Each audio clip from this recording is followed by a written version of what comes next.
दोस्तों, हार्दिक स्वागत है आपका हमारे चैनल पर। आज मैं आपको एक ऐसी कहानी सुना रही हूँ जिसमें धर्मराज और लक्ष्मी जी भेष बदलकर लोगों की परीक्षा लेने के लिए पृथ्वी लोक पर आते हैं। उम्मीद करती हूँ कि यह कहानी आपको बहुत पसंद आएगी। कहानी अच्छी लगी तो लाइक और शेयर कर देना, चैनल को सब्सक्राइब कर लेना और घंटी के निशान को दबा देना। तो देर न करते हुए आइए शुरू करते हैं आज की कहानी। एक बार धर्मराज और लक्ष्मी लोगों की परीक्षा लेने के लिए एक जाड़े की मूसलाधार बरसती हुई बारिश में संध्या को अत्यंत वृद्ध तथा वृद्धा का रूप धारण करके पृथ्वीलोक में आए। नगर के एक धनी सेठ के द्वार पर जाकर वे दरवाजा खटखटाने लगे। दरवाजा खोलकर सेठ जी ने जब उन्हें देखा तो बिगड़ कर बोले, अरे कीचड़ सने पौवों से सारे दालान में मिट्टी फैला दी, भागो यहाँ से। सेठ जी, हम इस रात में कहाँ जाएंगे? वृद्धा गिड़गिड़ाई। ठंड से प्राण निकल रहे हैं, कहीं ठहरने भर को जगह दे दो। परंतु सेठ ने द्वार बंद कर लिया।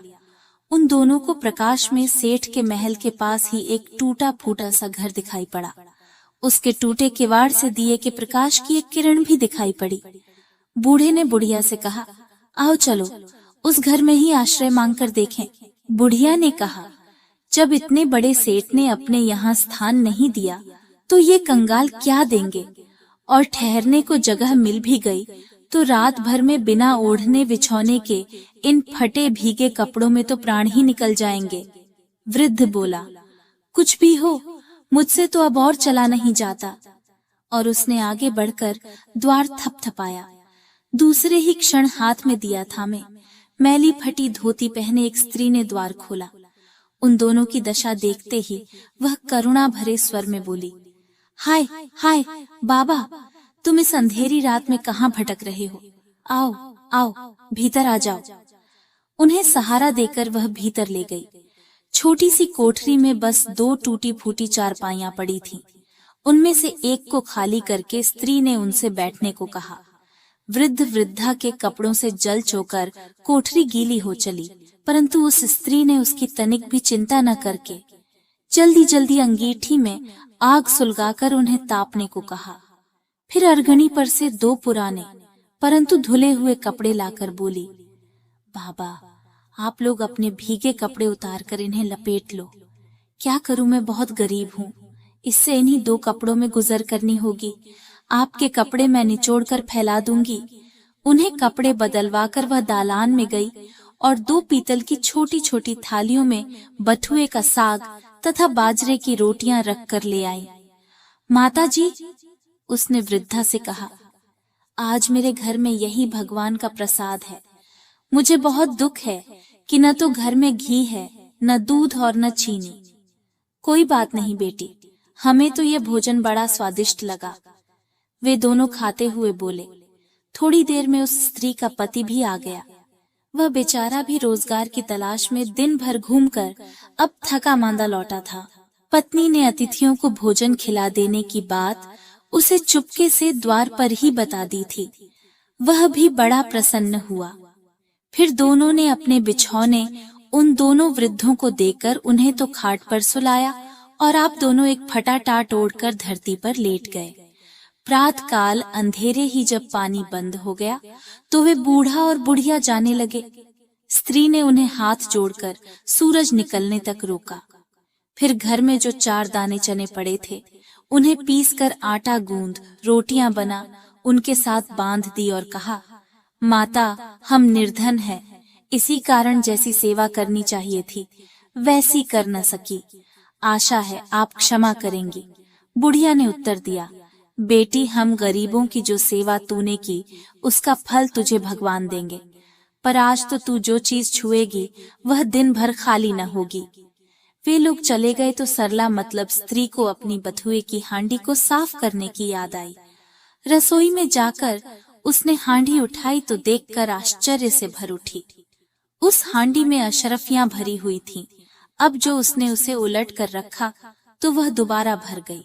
वह उन अशरफियों को उठाकर रखती और हांडी दोबारा फिर भर जाती। दिन भर में उसकी कोठरी अशरफियों से भर गई। बस फिर तो उसके पति ने उन अशरफियों को बेचकर बढ़िया मकान मोल ले लिया, एक कपड़े की दुकान खोल ली, घोड़ा गाड़ी और टमटम खरीद ली और अब वे सुखपूर्वक रहने लगे। उस सेठ को जब यह समाचार मिला कि उसके निर्धन पड़ोसी एक रात में ही अमीर हो गए हैं, तो उसने सरला तथा उसके पति को बुलाकर कारण पूछा। सरला ने सरलता पूर्वक सब कथा सुना दी। अब तो सेठ और सेठानी को रात दिन यही चिंता रहने लगी कि किसी प्रकार ये करामाती बूढ़ा और बुढ़िया मिल जाए तो वे भी हांडियां भर अशरफियां प्राप्त कर लें। देवता लोग तो इच्छा करते ही मनुष्य के हृदय की बात जान लेते हैं। एक रात जब बहुत जोर का पानी बरस रहा था और ओले पड़ रहे थे, तो वही बूढ़ा और बुढ़िया फिर उसी सेठ के द्वार पर पहुंचे। द्वार पर खटखट सुनते ही सेठ ने बिजली के प्रकाश में से झांक कर उन्हें पहचान लिया और जल्दी जल्दी अपनी स्त्री को उन्हें लेने भेजा।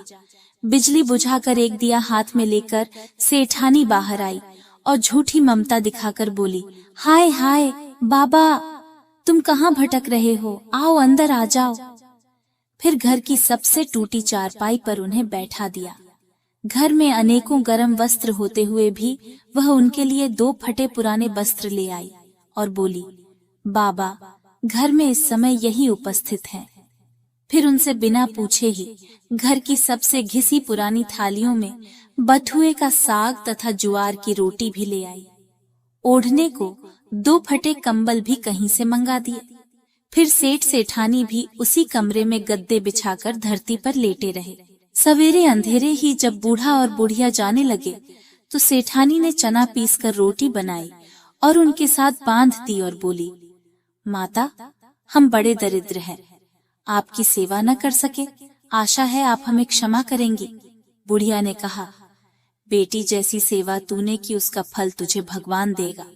हाँ, आज तू जिस काम को हाथ में लेगी वह दिन भर समाप्त न होगा। उन लोगों के जाते ही सेठ सेठानी में झगड़ा हो पड़ा। सेठ चाहता था कि वथुए की हांडी मैं खोलूं और सेठानी चाहती थी कि मैं खोलूं। अंत में दोनों ने एक साथ हांडी पकड़ी। इस छीना झपटी में हांडी टूट गई और कमरे में वथुआ ही बथुआ बिखर गया।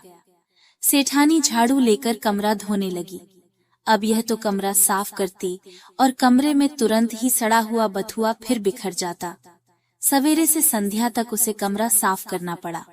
ठीक है, जिसकी जैसी नियत होती है भगवान उसे वैसा ही फल देता है।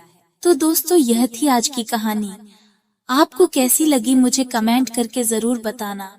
हमारे साथ बने रहने के लिए आपका बहुत बहुत धन्यवाद।